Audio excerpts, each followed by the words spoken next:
नाम से आप सभी का अभिवादन करता हूँ। And we thank God we are able to gather this evening. और हम परमेश्वर का धन्यवाद करते हैं कि आज शाम को हम इकट्ठा होने पाए। We read from the book of Job.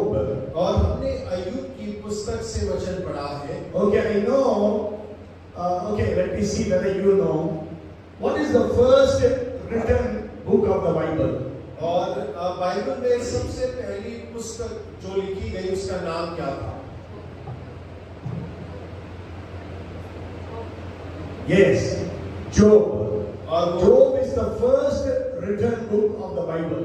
और अय्यूब जो है बाइबल की सबसे पहली लिखित पुस्तक है। So in the very first book, God is telling the people of the world that bad things can happen to good people. और देखिए पहली पुस्तक है और परमेश्वर इस पुस्तक के अंदर में इस बात को कहना मांग रहा है कि भले लोगों के साथ बुरी बातें हो सकती हैं। Because today in the world we hear about karma. और क्योंकि आज जो संसार में है हम कर्मा के बारे में सुनते हैं। But we have to understand bad things can happen to good people. और हमें इस बात को समझने की आवश्यकता है कि भले लोगों के साथ बुरी घटनाएं हो सकती हैं। I'm sure we don't know when the book of Job was written or who wrote the book of Job. और हम इस बात को नहीं जानते हैं कि अय्यूब की पुस्तक किसने और कब लिखा है। And also when we study the book of Job, we can understand Job could have lived during the days of Abraham. और जब हम अय्यूब की पुस्तक को पढ़ते हैं तो इस बात का अनुमान लगा लेते हैं कि अय्यूब जो है अब्राहम के दिनों में वो रहता था। But then they never met each other. और लेकिन वो उन दोनों की मुलाकात कभी नहीं हुई। Why we say that Job lived during the days of Abraham? और क्यों हम इस प्रकार कहते हैं कि अय्यूब जो है अब्राहम के दिनों में रहा करता था? One is because of the age. और एक उसकी उम्र वक्त के समय में। Okay, you know, Bible says after the problems that he faced, he lived for 140 years. और बाइबल इस प्रकार बताती है कि उसकी समस्याएं गुजरने के बाद 140 वर्ष अय्यूब जीवित रहा। And he saw children, grandchildren till fourth generation. और उसने अपने बच्चों के बच्चे 4 पीढ़ियों को देखने पाया। And that means he should have lived more than 200 years. और इसका अर्थ है कि करीब 200 साल से ज्यादा अय्यूब जीवित रहा। Even if the problems came upon his life when he was 60 years of age, अनुमानित लगा लें यदि वो 60 वर्ष की उम्र में था और समस्या उसके जीवन में आई। sure we don't know whether he was 60 years old. That the Bible does not say. और देखिए बाइबल इसके बारे में नहीं बताता। हम इस बारे में नहीं जानते कि वो 60 साल का था या कम या ज्यादा था। We know Abraham became a father at 100 years of age. और हम इस बात को जानते हैं कि जब अब्राहम 100 वर्ष का हुआ तब वो पिता बना।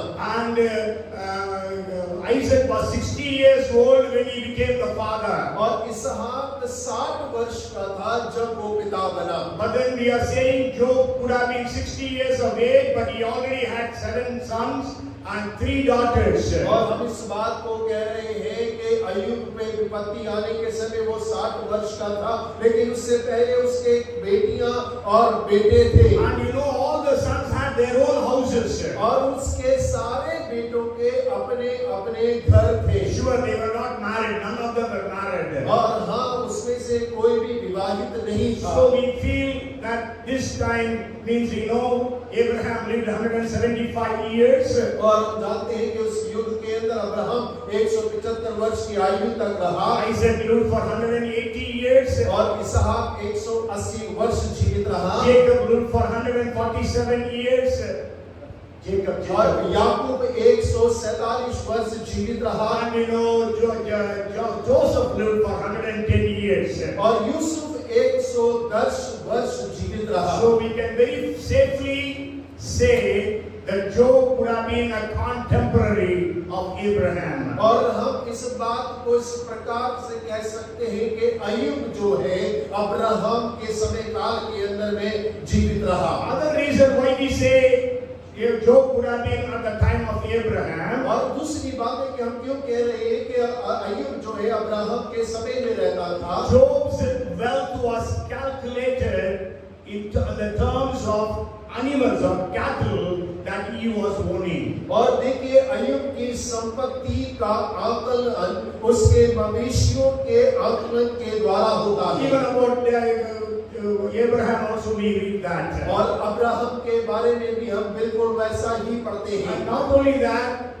Job was sacrificing on behalf of all his children. और अय्यूब अपने सारे बच्चों के इजाफे में बलिदान चढ़ाता था। So that is Job's priestly functions within his family. और इसको अर्थ ये बतलाता है कि अय्यूब अपने परिवार की ओर से एक याजकीय कार्य निभाता था। We know Abraham sacrificed, Isaac sacrificed, Jacob sacrificed. और इस बात को जानते हैं कि अब्राहम ने बलिदान चढ़ाया, इसहाक ने बलिदान चढ़ाया, याकूब ने बलिदान चढ़ाया। There are some people who say Job is a fictitious person, means he never lived, it is just a mythology. और देखिए बहुत सारे लोग इस प्रकार से कहते हैं अय्यूब एक मन घड़ंत व्यक्ति है जो इस पृथ्वी पर कभी पाया नहीं गया, वो केवल विचारों में है। No person can face such problems. और कोई व्यक्ति इस प्रकार की समस्याओं का सामना नहीं कर सकता है। But then we know Job was an historical figure. और इस बात को जानते हैं कि अय्यूब एक ऐतिहासिक व्यक्ति है। Because about Job we read in the book of Ezekiel chapter 14 verses 14 and 20. और क्योंकि हम एजेकियल के 40वें 14 और 15 आयत में इसके बारे में पढ़ते हैं। Ezekiel 14 and verses 14 and 20. और एजेकियल 14 उसके 14 और 15 में। And then we read about Job in the book of James in the New Testament. James chapter 5 and verse 11. और उसके बाद में याकूब उसके 5 और 11वें वचन में हम नए नियम की पुस्तक में अय्यूब के बारे में पढ़ते So हैं। Job was an historical person, a real person. और इसका अर्थ है कि अय्यूब एक ऐतिहासिक यानी कि सच्चा व्यक्ति था। And the Bible says that Job was living in a land called Uz. और बाइबल बताती है कि अय्यूब एक उस नामक स्थान पे रहा करता था। We can say that can be today Syria or Lebanon or Jordan. और आज के सीरिया और लेबनान देश उस समय के उस देश हुआ करते थे। And Job's disease could have been elephantiasis, leprosy. और जो अय्यूब का रोग था वो एक प्रकार का कोढ़ उसे हो गया था। Okay, it was very loathsome and very painful. और वो बहुत ही घृणित और बहुत दर्दनाक पीड़ा होती And we थी। know Job's sufferings were increased by his 3 friends and 1 young boy. और हम इस बात को जानते हैं एक जवान और 3 मित्रों ने मिलकर उसकी पीड़ा को और बढ़ा दिया। You can have a doubt or a question, why then, if Job is the first written book, why is this book kept so later? और आपके पास एक संदेह प्रश्न हो सकता है यदि अय्यूब की पुस्तक सबसे पहले लिखी गई तो फिर इतने पश्चात इतने दूरी और बाद में क्यों से रखा गया है? Anybody wants to give an answer for this? और कोई इसके बारे में उत्तर देना पसंद करेंगे? Why is Job kept where it is kept? और क्यों अय्यूब की पुस्तक जहां है वहां पाई जाती है? Okay, you know the Bible that we have, और आप जानते हैं जो बाइबल हमारे हाथ में है, and it has been organized or kept in according to the division of the Bible genre. Genre means the literature, kind of literature in which that book was written. और आप देखिए जो बाइबल हमारे पास है उसे व्यवस्थित किया गया है कि किस लेखक ने और किस लेखक के रूप में उसे लिखा गया है, उसके आधार पर उसे अंकित किया गया है। Okay, means you know there is poetry, there is prose, there is historical history, like that. So accordingly, Bible has been divided in what we have.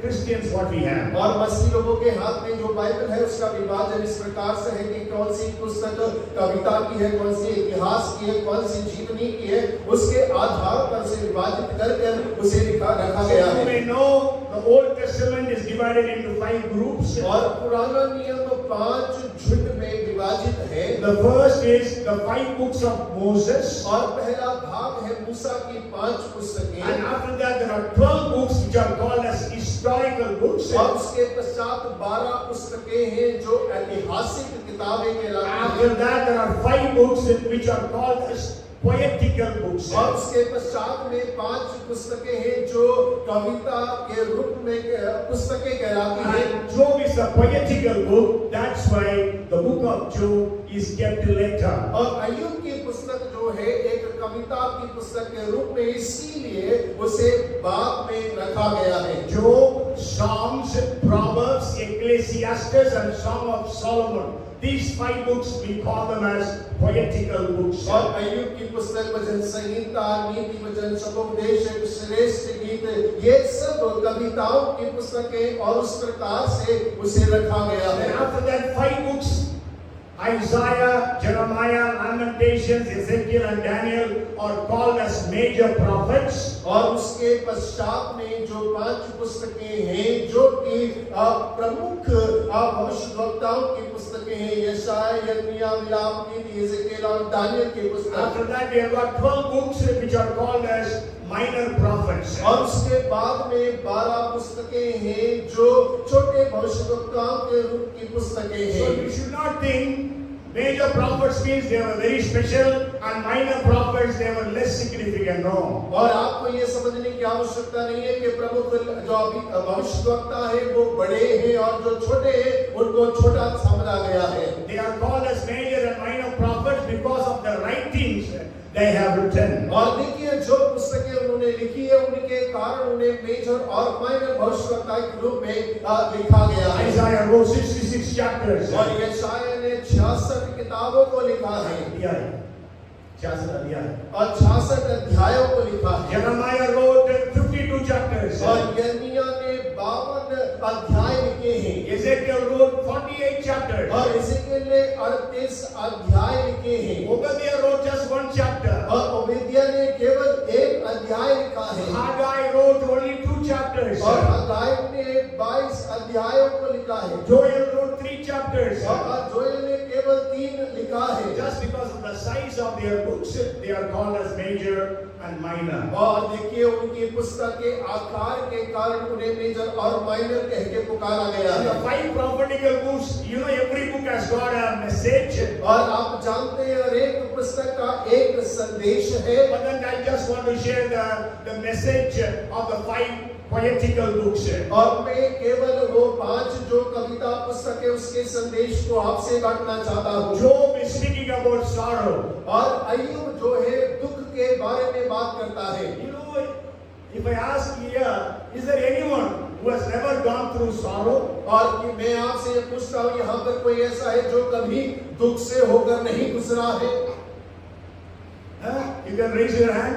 और यदि आप कभी आपको दुख नहीं हुआ है तो आप हाथ उठाकर दिखा सकते हैं।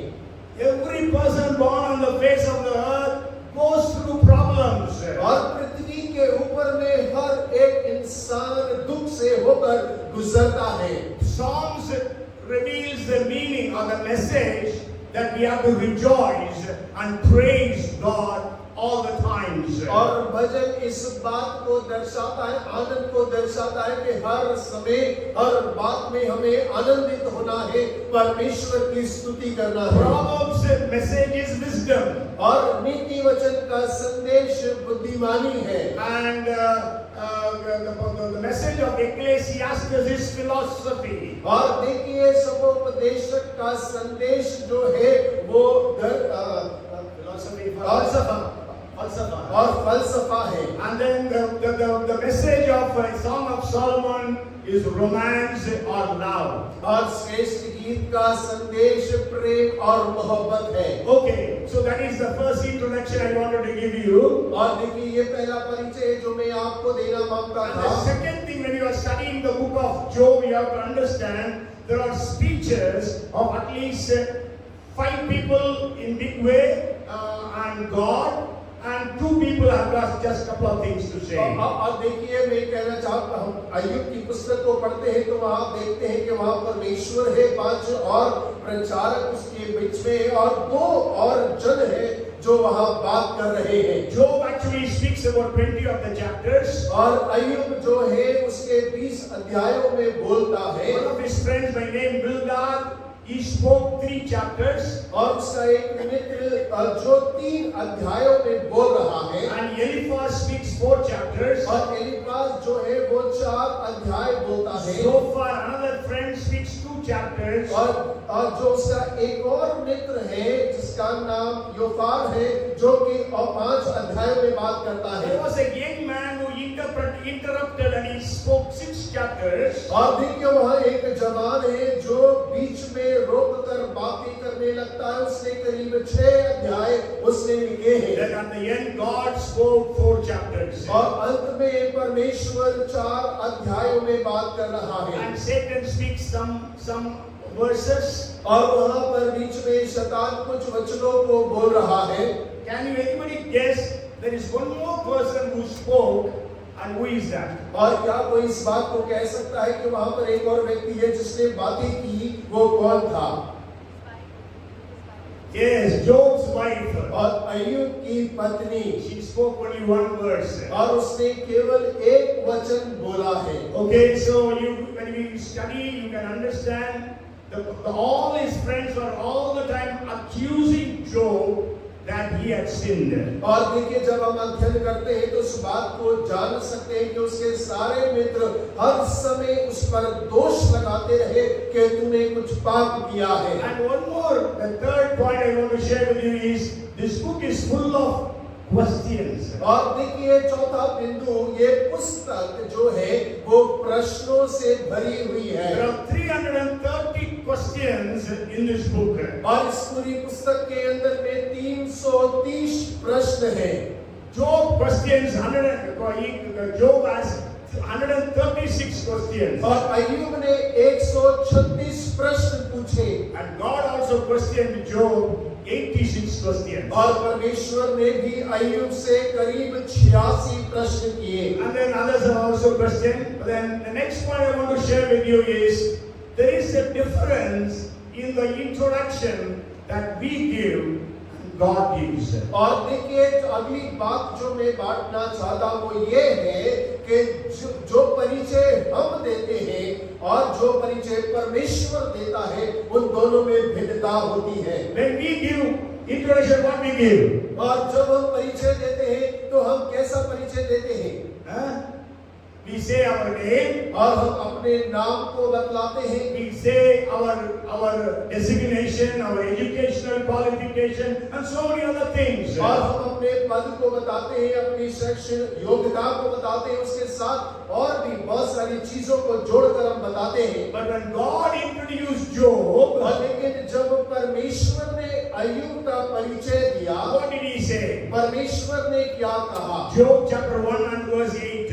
और अय्यूब की पुस्तक उसका पहला अध्याय और उसका 8वां वचन। Then the Lord said to Satan, have you considered my servant Job, that there is none like him on the earth, a blameless and upright man, one who fears God and shuns evil. और यहोवा ने शैतान से पूछा, क्या तूने मेरे दास अय्यूब पर ध्यान दिया है, क्योंकि उसके तुल्य खरा और सीधा और मेरा भय मानने वाला और बुराई से दूर रहने वाला मनुष्य और कोई नहीं है। If God introduce you and me, what will God say? और देखिए, जब परमेश्वर आपका और मेरा परिचय देता है तो परमेश्वर क्या कहता है?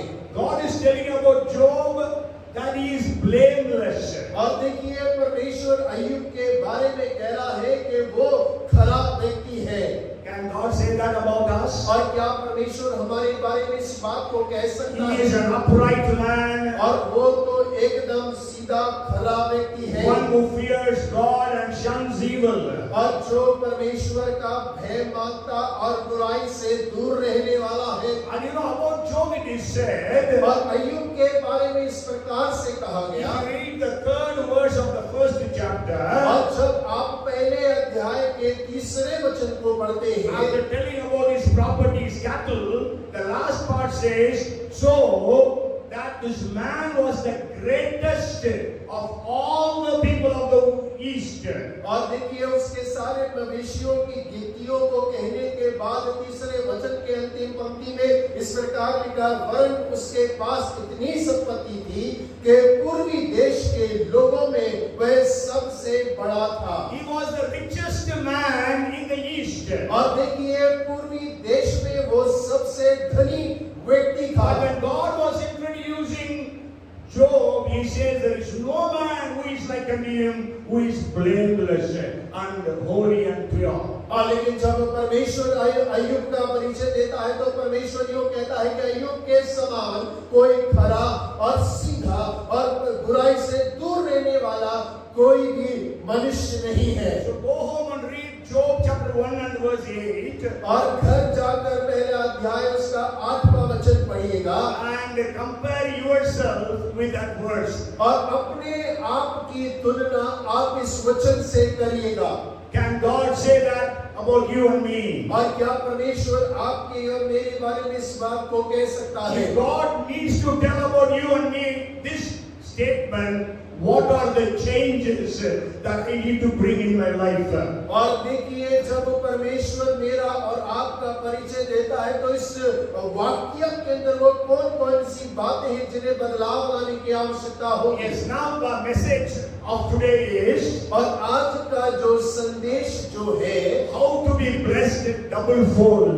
और किस प्रकार हम दुगनी आशीष को प्राप्त कर सकते हैं। Because in 42 and verse 10 we read, और क्योंकि 42 अध्याय के 10 वचन में हम पढ़ते that हैं God blessed Job double of what all he had earlier. और जो कुछ अय्यूब के पास पहले था परमेश्वर ने उसको दुगना आशीष दे दी। Maybe we read that verse, chapter 42 and verse 10. और आइए हम 42 और उसके 10वें वचन को पढ़ते हैं। And the Lord restored Job's losses when he prayed for his friends.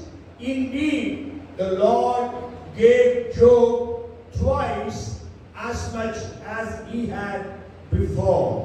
जब अय्यूब ने अपने मित्रों के लिए प्रार्थना की तब यहोवा ने उसका सारा दुख दूर किया और जितना अय्यूब के पास पहले था उसका दुगना यहोवा ने उसे दे दिया। So all of us have gone through different kinds of losses. और देखिए हर एक जन अलग-अलग प्रकार के नुकसानों से होकर गुजरा है। Maybe you lost your health. और हो सकता है कि आपने अपने स्वास्थ्य को खो दिया होगा। Maybe you lost your wealth or property. और हो सकता है कि आपने अपनी संपत्ति या जायदाद को खो दिया होगा। Maybe you lost your job. और हो सकता है कि आपने अपनी नौकरी खो दी होगी। Lost your promotion. और आपका पदोन्नति खो दिया होगा। Lost your marriage. और अपने विवाह को खो दिया Maybe you होगा। might have lost so many other things as well. Lost your peace, lost your the blessings that God had given you. और हो सकता है कि और भी बहुत सारी चीजें आपने शांति खो दी हो, अपनी आशीषें जो परमेश्वर ने दिया आप उन सब से दूर हो गए होंगे। Okay, so today I want to tell you, how can we blessed double fold? और आज मैं आपके साथ इस बात को साझा करना चाहता हूं कि हम किस प्रकार दुगना आशीषों को अपने जीवन में प्राप्त कर सकते हैं। As time permits, I will share some of the things. और जैसे समय मुझे अनुमति देता है कुछ बातों को आपने सामने रखने पाऊंगा। And all these points are from the 42nd chapter of Job. और ये सारे के सारे बिंदु जो अय्यूब के 42वें अध्याय के अंदर में पाए जाते हैं। Go home and read 42nd chapter very well. और जब आप घर जाते हैं तो 42वें अध्याय को बहुत अच्छे से घर जाकर अध्ययन करिएगा। First thing is when we read the second verse of Job 42. और देखिए सबसे पहली बात जब 42 अध्याय के दूसरे वचन को हम पढ़ते हैं। I know that you can do everything and that no purpose of yours can be withheld from you. मैं जानता हूं कि तू सब कुछ कर सकता है और तेरी युक्तियों में से कोई रुक नहीं सकती। So the first thing is know that our God is is omnipotent. और देखिए इस बात को जानिए कि हमारा परमेश्वर सर्वशक्तिमान परमेश्वर है। If you want to be blessed as Job was blessed, और यदि आप अय्यूब के समान आशीषित होना चाहते हैं, you have to understand that God is omnipotent. और आपको इस बात को समझने की आवश्यकता है कि हमारा परमेश्वर सर्वशक्तिमान परमेश्वर है। We know El Shaddai, God is almighty. और हम एल शद्दाई शब्द को जानते हैं, सर्वशक्तिमान परमेश्वर। But then Shaddai means almighty. This word Shaddai or almighty is translated almighty in English Bible. It comes 48 times it comes in the Old Testament. In the 31 times it comes in the book of Job. और देखिए L शद्दाई शब्द जो है पुराने नियम में करीब 48 बार आता है। उस 48 में से 31 बार वो केवल अय्यूब की पुस्तक में ही पाया जाता है। So the God in whom we believe is a God of impossibilities. और जिस परमेश्वर पर हम विश्वास करते हैं वो असंभव को संभव करने वाला परमेश्वर है। In Jeremiah chapter 32 and verse 27 God says, और यिर्मयाह उसके 32 उसके 27 में परमेश्वर कहता है, I am the Lord God of all flesh. Is there anything that is too hard for me? मैं तो सब प्राणियों का परमेश्वर यहोवा हूँ, क्या मेरे लिए कोई भी काम कठिन है? What are you expecting from God today? और आज आप परमेश्वर से किन बातों की आशा रखे हुए I हैं? want to share with you, there is no promise of God that is too hard for Him to fulfill in your life. और मैं आपसे बांटना चाहता हूँ कि वो वायदे परमेश्वर ने जो आपसे किए हैं वो परमेश्वर के लिए कठिन नहीं है कि वो आपके जीवन में पूरा कर सके। What is the promise you are claiming from God? और आप वो कौन से वायदे हैं जो परमेश्वर से प्राप्त करने की घोषणा कर रहे हैं? God gave a promise to Abraham that God would make him a great nation. और परमेश्वर ने अब्राहम से वादा किया कि मैं तुझे एक महान जाति बनाऊंगा। And God came to him when he was 99 years of age. और जब वो 99 वर्ष का था परमेश्वर उससे मुलाकात करने आता है। And Sarah was 89 years of age. और सारा 79 वर्ष की उम्र की थी। Scientifically or biologically they cannot conceive and have a child. और देखिए वैज्ञानिक तौर पर शारीरिक भाव पर वो एक बच्चे को जन्म देने के लायक नहीं है। But God who says, I am the Lord God of all flesh, is there anything that is too hard for me? और देखिए जो परमेश्वर इस बात को कहता है कि मैं सब प्राणियों का परमेश्वर यहोवा हूँ, कोई भी बात मेरे लिए कठिन नहीं है। In Genesis chapter 18 and verse 14, God told Abraham, और देखिए उत्पत्ति 18 उसके 4 में परमेश्वर ने अब्राहम से कहा, is anything too hard for the Lord? At the appointed time, I will return to you according to the time of life, and Sarah shall have a son. Genesis 18 and verse 14. और 18 उसके 14 में लिखा है, क्या यहोवा के लिए कोई काम कठिन है? ये समय पे अर्थात बसंत ऋतु में मैं तेरे पास फिर आऊंगा और सारा के पुत्र उत्पन्न होगा। That was the promise that God gave, and God fulfilled it. और देखिए वो वायदा परमेश्वर ने दिया और उसे पूरा भी किया। At 100 years of age, Abraham could have Isaac. Isaac means laughter. और देखिए 100 साल की उम्र में अब्राहम के संतान उत्पन्न होती है, उसका नाम इसहाक रखा, जिसका अर्थ है मुस्कुराहट। Okay, so God brought muskan, smile or laughter into the life of Abraham and Sarah. और परमेश्वर ने अब्राहम और सारा के जीवन में मुस्कान ले आया उनके जीवन के अंदर में। There is no problem that is too big for God to solve. और देखिए कोई ऐसी समस्या परमेश्वर के लिए इतनी बड़ी नहीं है कि परमेश्वर उसका हल ना कर सके। What is the problem you are going through today? और आज आप कौन सी समस्या से गुजर रहे Is हैं? it a financial problem or a family problem or a health problem? और क्या वो पैसे की समस्या है, स्वास्थ्य की समस्या या आपके परिवार की समस्या है? So no problem is there in your life which God cannot solve for you. और देखिए आपके जीवन की कोई समस्या ऐसी नहीं है जिसे परमेश्वर हल ना कर सके। The third thing is there is no difficult for God to answer. और तीसरी बात, ऐसी कोई प्रार्थना नहीं है जिसका परमेश्वर उत्तर ना दे God सके। says, open your mouth wide, I will fill it. और परमेश्वर कहता है अपने मुंह को बड़ा खोल, मैं उसे भर दूंगा। So what is it you are asking God for? और आज आप परमेश्वर से किस बात की मांग कर रहे हैं? Joshua prayed, Lord, stop the sun and the moon. परमेश्वर यहोशू ने प्रार्थना किया, परमेश्वर चांद और सूरज को रोक दे। Elisha asked, I want the double-fold portion of the Spirit that is upon you. और एलीशा ने मांगा, जो अभिषेक तेरे ऊपर है उसका दुगना भाग मुझे चाहिए। When Jesus was on the earth, people came with all different prayer requests.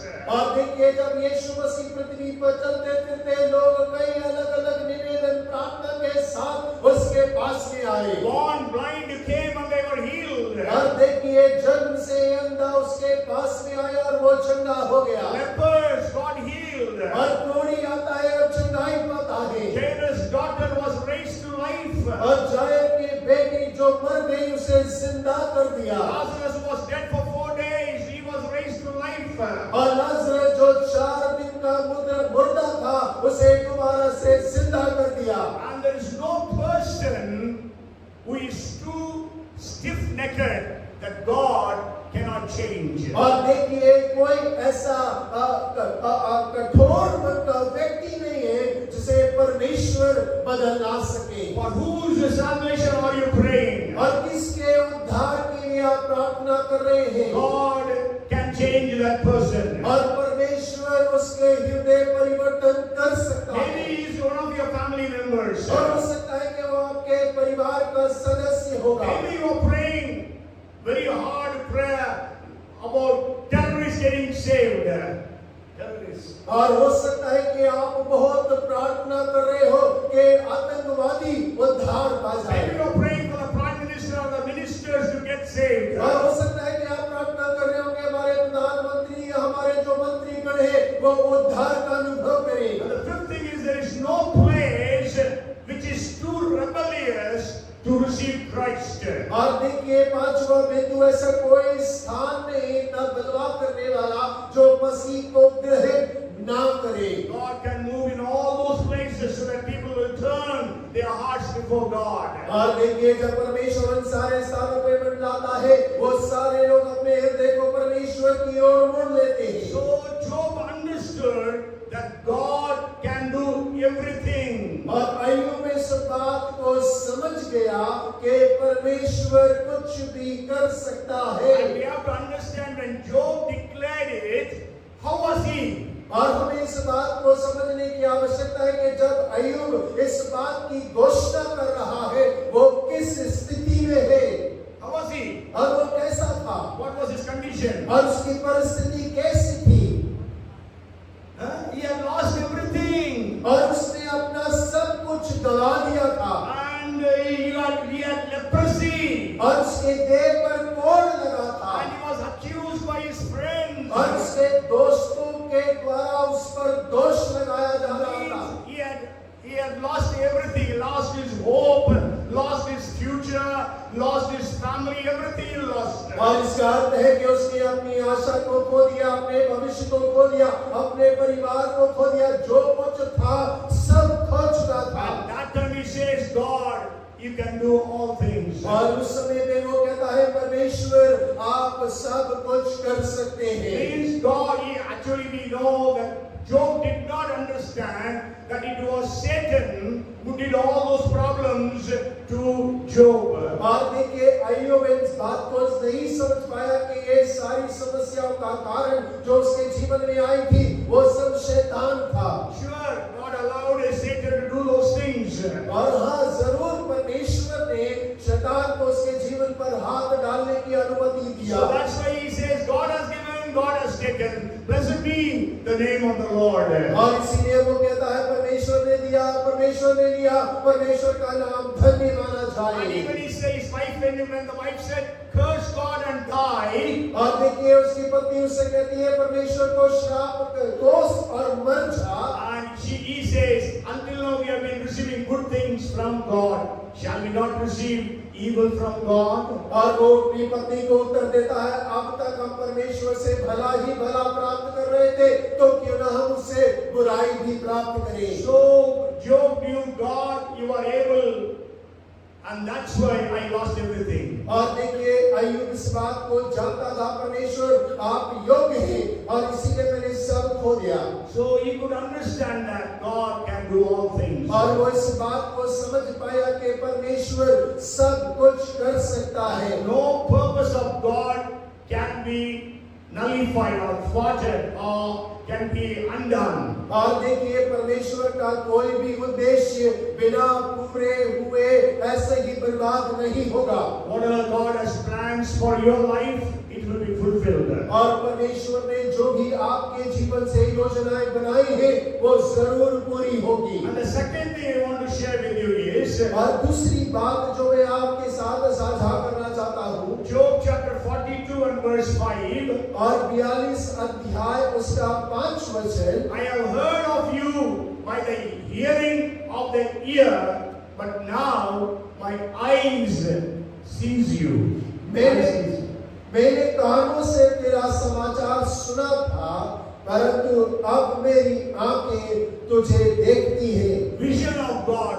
Job had a vision of God. और परमेश्वर का दर्शन, अय्यूब को परमेश्वर का दर्शन प्राप्त हुआ। We need to have a vision of God. और हमें परमेश्वर के दर्शन की आवश्यकता है। The Bible says, where there is no vision, there people perish. और बाइबल कहती है जहाँ दर्शन की बात नहीं वहाँ लोग निरंकुश हो जाते हैं। You know, Isaiah had a vision of God. और हम इस बात को जानते हैं कि यशायाह ने परमेश्वर के दर्शन को पाया। Saul or Paul had a vision of God. और साउल जो पौलुस बन गया उसको परमेश्वर का दर्शन प्राप्त हुआ। And Paul says,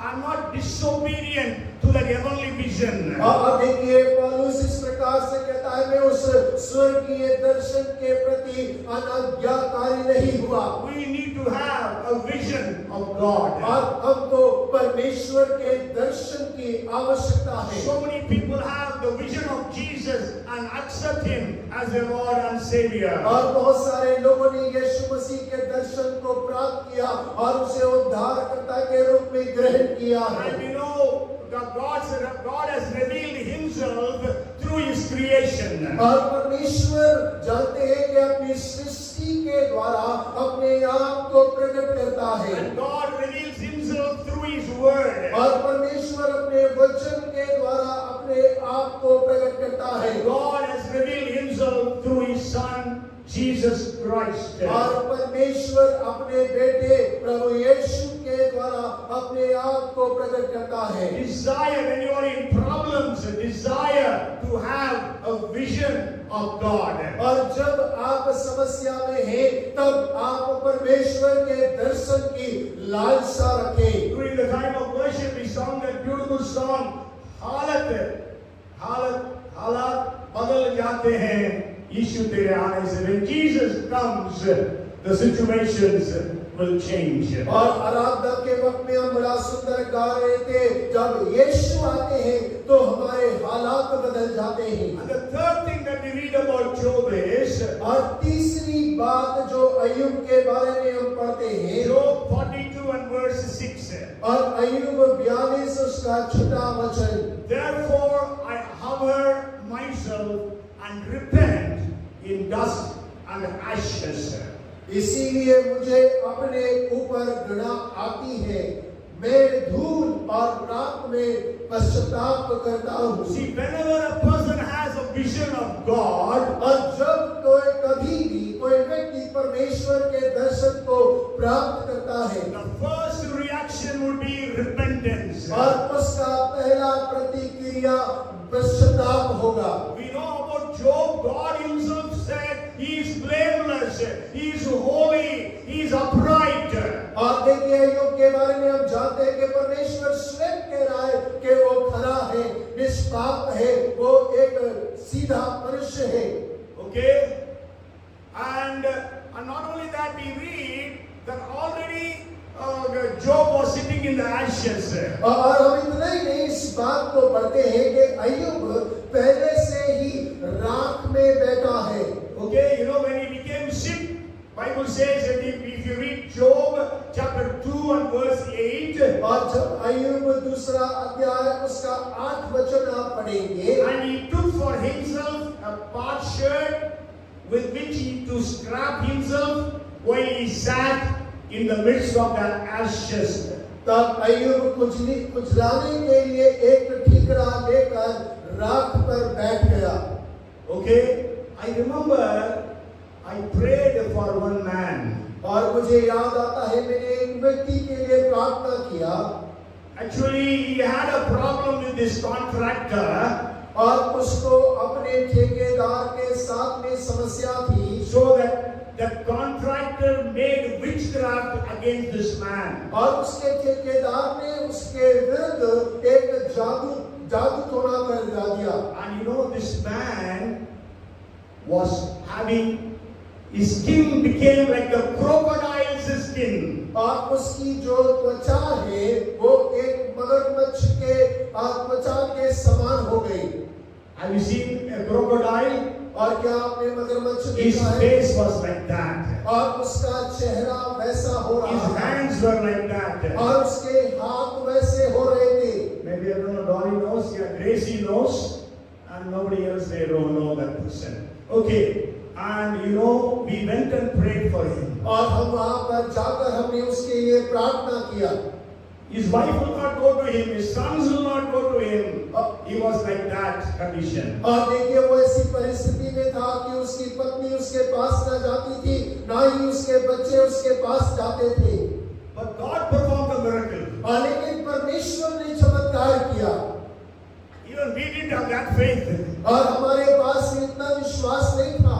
And you know, one day on the market, he came and he touched my feet and he was saying, what he said, wish me. और देखिए एक दिन बाजार में मेरे पास आकर उसने मेरे पांव को छू के मेरा अभिनंदन किया. And his face was shining. और उसका चेहरा चमकदार था. God healed him. और परमेश्वर ने उसे छुटाई दी. So here we see that Job was already sitting on the ashes and he was scratching himself.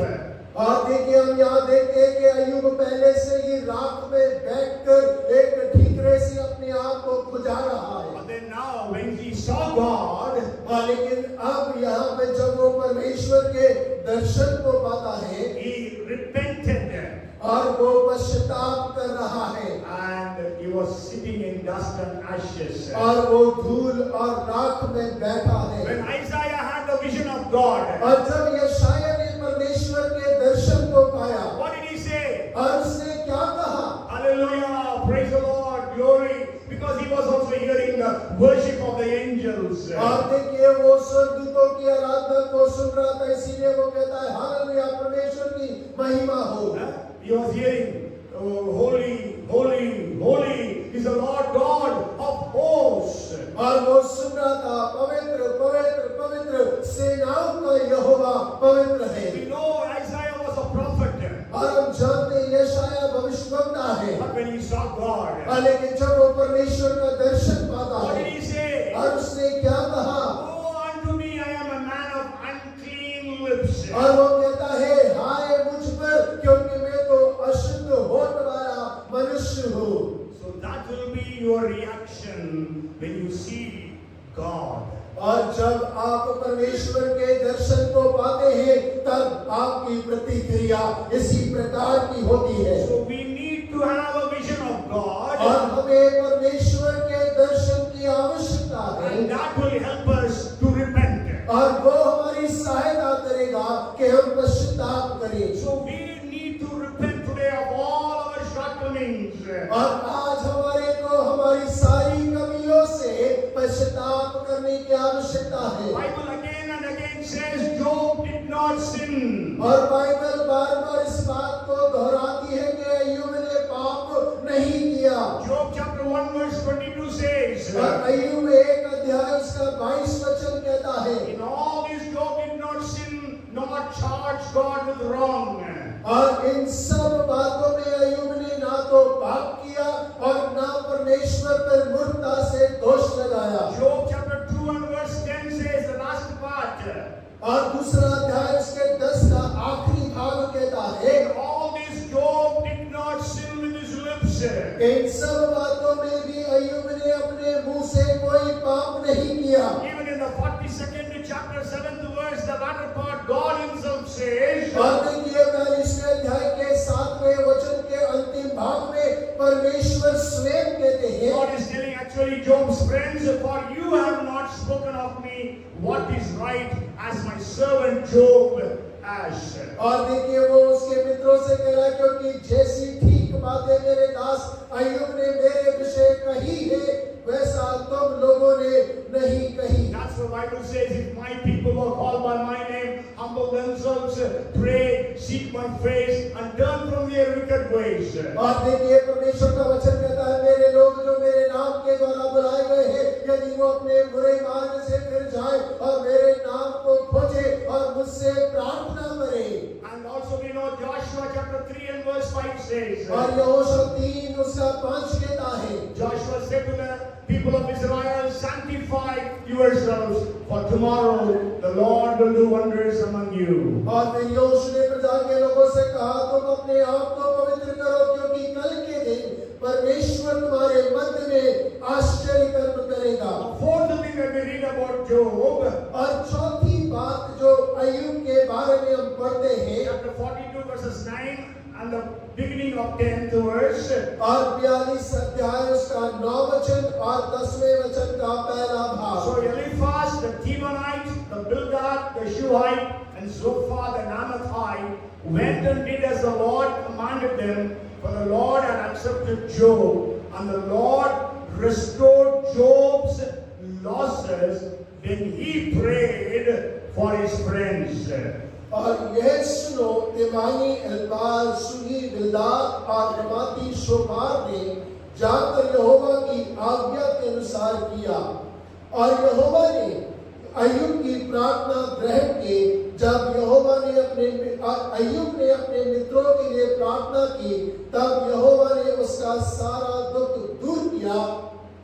The fourth thing is Job prayed for his friends.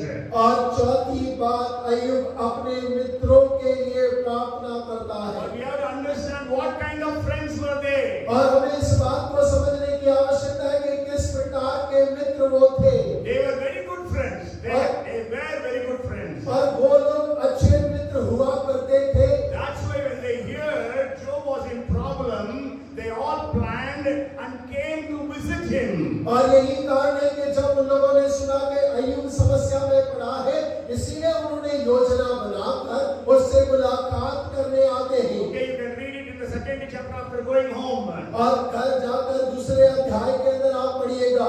And when they saw Job, और जब उन्होंने अय्यूब को देखा, what did they do? और उन्होंने क्या किया? They wept and cried for 7 days. और 7 दिनों के लिए वे रोते रहे, विलाप करते रहे। Is there any friend you and I have who can shed tears on our behalf when we face problems? और क्या हम में से कोई ऐसा है कि जब कोई समस्या में पड़ता है तो हमारा कोई ऐसा मित्र हो जो हमारे लिए, हमारी समस्या के लिए विलाप करे? Our friends may be laughing at us, mocking at us. और हो सकता है कि हमारे मित्र हमारा मजाक उड़ाए, हमारे ऊपर हंसी ठिठोला करे। Sure, they wept for 7 days. Bible says they could not speak. They did not speak. और देखिए बाइबल बताती है 7 दिन वो उसके लिए विलाप करते रहे। बाइबल कहती है वो बात नहीं कर पाए। They came to comfort Job. और वो अय्यूब को सांत्वना देने आए थे। But after crying for 7 days, और लेकिन 7 दिन रोने के बाद, till then they were good. और तब तक वो अच्छे थे, Good friends. और अच्छे मित्र थे। But after that what happened? और लेकिन उसके बाद में क्या हो गया? They became accusing friends. और वो दोष लगाने वाले मित्र बन गए। When you face such friends, और जब आप ऐसे मित्रों का सामना करते हैं, what will be your reaction? और आपकी प्रतिक्रिया क्या होती है? You will drive such people from your life. और आप अपने जीवन से ऐसे लोगों को भगा देंगे। You will drive them out of your house. और आप उन्हें अपने घर से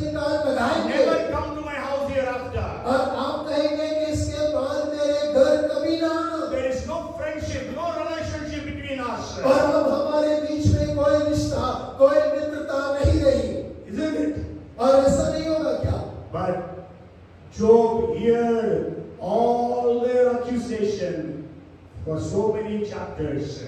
और लेकिन अय्यूब तो इतने सारे अध्यायों में उनके सारे दोषों को सुनता है. And then God tells Job, pray for them. और फिर उसके बाद परमेश्वर ने कहा अपने मित्रों के लिए प्रार्थना कर. Will we be able to pray? और क्या वो आप प्रार्थना कर पाएंगे? What will you pray? और क्या प्रार्थना करेंगे? God destroy them. परमेश्वर नाश कर दे इनका. Let his wife become a widow. Let his wife become a widow. और होने दे कि उसकी पत्नी विधवा बन जाए. Let his children become orphans. और उनके बच्चे अनाथ हो जाएं. It is written in the Bible. There was somebody praying like that in the book of Psalms. You can read it. और देखिए भजन के अंदर में ऐसा लिखा एक व्यक्ति है जिसने इस प्रकार की प्रार्थना को किया है. But God, what did Jesus say? और लेकिन यीशु मसीह ने क्या कहा? Pray for those who persecute you. और जो तुम्हें सताते हैं उनके लिए प्रार्थना करो. Bless those who curse you. और जो तुम्हें श्राप दे उन्हें आशीष दो. In Mark chapter 11 verses 25-26, God Jesus said. और मरकुस 11 उसके 25 और 26 में यीशु मसीह ने कहा. Whenever you stand praying, if you have anything against anyone, forgive him, that your Father in heaven may also forgive you your trespasses. 25th verse we will just read. क्योंकि जब वे मरे हुओं में से जी उठेंगे तो वे ना विवाह करेंगे और ना विवाह. जब कभी तुम खड़े हुए प्रार्थना करते हो तो यदि तुम्हारे मन में किसी की ओर से कुछ विरोध है तो क्षमा करो. Okay, so forgiveness, we can say he was interceding, he was forgiving his friends. और इस बात को कह सकते हैं कि वो अपने मित्रों के लिए मध्यस्थता कर रहा था और अपने मित्रों को क्षमा कर रहा था. So let us forgive all those who have cheated us, who have dealt wrongly with us. और हो गए वो सब जिन्होंने हमारे साथ गलत किया या हमें धोखा दिया. And then the last thing, maybe the last thing is, time is also up. I got one more point, but I will leave that point.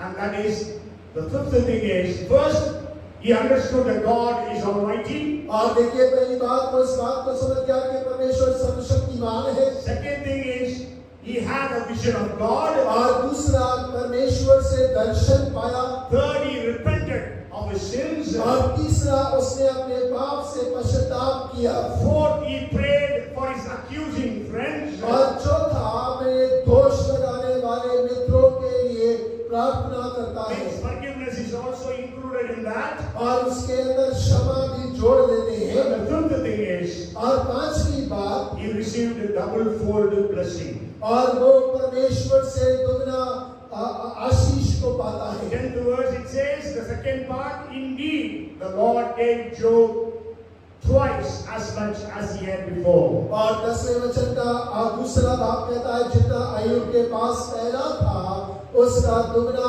यहोवा ने उसे दे दिया. In that I want to share 4 blessings that Job received. You can go home and read. और देखिए आप घर जाके आप जरूर पढ़िएगा 4 आशीषें जो परमेश्वर ने अय्यूब के जीवन में छोड़ी. First is his cattle doubled. और सबसे पहली आशीष उसके मवेशी दुगने हो गए. Earlier he had 7,000 sheep and sheep. Now he's having 14,000. और देखिए पहले 7,000 भेड़ बकरी थे, अब 14,000 हो गए. 3,000 camels. Now he's having 6,000 camels. और 3,000 ऊंट थे, 6,000 ऊंट हो गए. Okay, 1,000 yoke of oxen and 1,000 female donkeys. Yeah. और 1,000 जोड़ी बैल और 1,000 गधियां हो गई.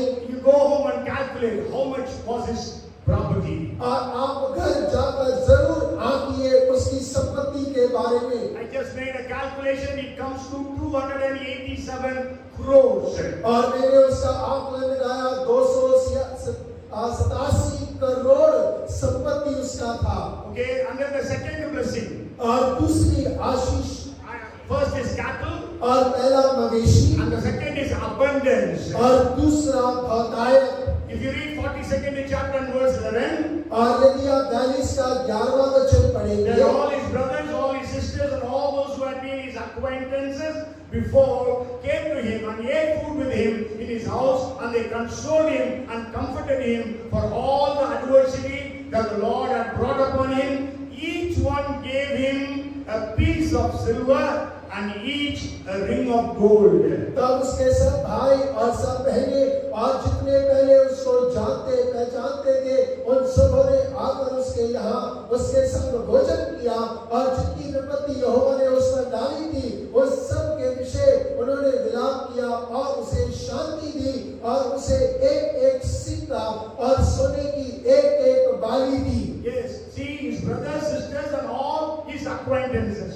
और देखिए उसके सारे भाई बहन और सारे परिचित लोग. We have to understand he was the richest man in that area. और हमें इस बात को जानने की जरूरत है कि वो अपने क्षेत्र का सबसे धन संपन्न व्यक्ति था. I ask you, if I ask you how many friends you have, और यदि मैं आपसे पूछूं कि आपके कितने मित्र हैं on the Facebook, how many contacts are there in your mobile? Thousands.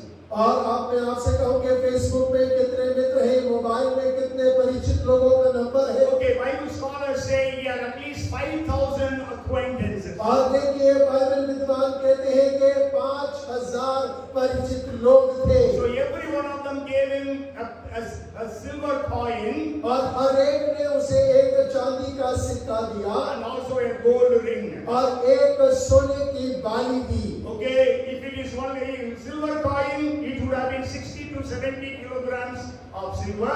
और यदि एक सिक्का है जो 60-50 ग्राम का सिक्का होगा, 60 to 70 kilograms of silver he got. और 50 से 60 किलोग्राम और चांदी उसको प्राप्त हुआ. Means one coin was about 12 to 14 grams. और एक सिक्के का 12 से 15 ग्राम का वजन होने के अनुसार. Gold ring, even if it was weighing 2 grams, he got 10 kilograms of gold. और यदि बाली 2 ग्राम की भी है तो करीब 10 किलो सोना उसके पास आ गया. And the third blessing is family blessing. और तीसरी आशीष पारिवारिक आशीष है. For 13 to 15 verses we read that he again had 7 sons and 3 daughters. और 13 से 15 पढ़िएगा, दोबारा से 7 बेटे और 3 बेटियां उत्पन्न हुए. And the Bible says his daughters were the most beautiful girls in the world.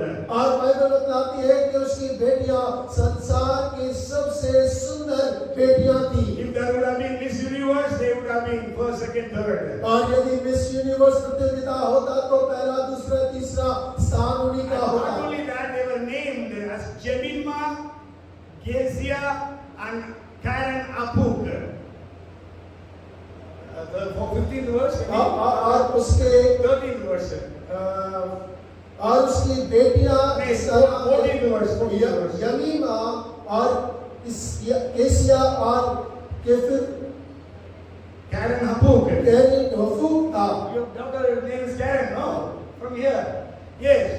So you know the meaning of those 3 names. That is what I want to share. अब देखिए इनके नाम जो है उसका अर्थ मैं आपसे बांटना चाहता हूँ. Jemima means dove.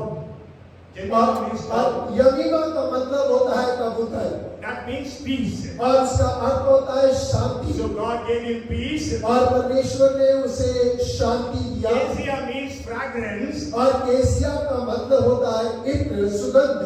Okay, that means perfume. और CPP I have made, so perfume. So she was spreading the knowledge of Christ at all places, as we read in 2 Corinthians 2:14. और देखिए दूसरा कुरिन्थियों 2:14 में हम पढ़ते हैं और केसिया का अर्थ जो है खुशबू है जो मसीह की खुशबू को संसार में बिखेर रही है. And the third one is Karen Hapuk. और तीसरी जिसका नाम कैरन हफूक है. Actually it means horn of cosmetic, means beauty. और जिसका अर्थ है सुंदरता. Okay, so we can call it as purity of God. और जिसे हम परमेश्वर की शुद्धता कहकर पुकारते हैं. You know, in many churches, at the end of the service, they sing, "Let the beauty of Jesus be seen in me." All is wonderful passion and purity, like that. और देखिए बहुत सारी कलीसियाओं के अंदर में जब कलीसिया समाप्त होता है तो इस प्रकार से गीत गाया जाता है कि मसीह की सुंदरता और शुद्धता स्थिरता हम में नजर आने The पाए। last blessing is long life. और अंतिम आशीष एक लंबा जीवन। 42nd chapter verses 16 and 17. और 42 अध्याय उसका 16 और 17। And he lived 140 years. और वो 140 वर्ष जीवित Means रहा। after the problem. और समस्याओं के बाद में And he could see children, grandchildren to the 4th generation. और देखिए वो 4 पीढ़ी तक अपने वंश को देखने पाया। So today my prayer is that all of us should receive double-fold blessing from God. और आज मेरी प्रार्थना है कि हम में से हर एक जन परमेश्वर की ओर से वो दुगनी आशीष पाने। Amen. Hallelujah, hallelujah. Praise the Lord. प्रभु की महिमा हो। क्या बोलिए? परमेश्वर के लिए जोरदार तालियां बजाएं। Come, let us pray now. और आइए हम प्रार्थना करें। We had a song to sing, but we are late. Come, we'll pray. और आइए हम प्रार्थना करें। Lord, in the name of Jesus, we come to you.